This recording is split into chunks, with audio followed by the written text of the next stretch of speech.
Let's move on to regional matters, and President William Ruto has called for concerted efforts and funding for communities in developing countries to help in the adaptation to climate change.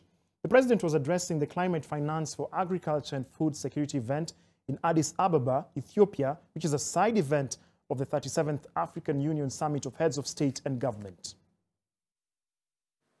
The report estimates that developing countries will need between $215 billion and $387 billion a year for adaptation during this decade.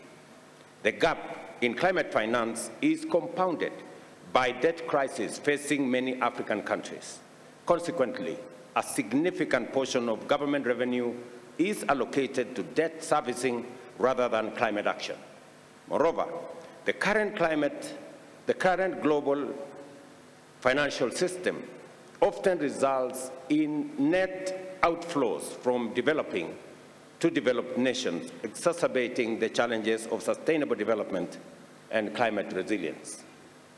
In the past weeks, we've all seen European farmers using their tractors to block roads in protest.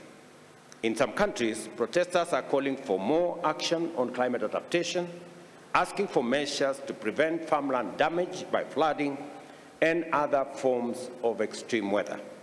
In other cases, farmers are calling for fuel subsidies and for fertilizer and pesticide restriction to be reconsidered.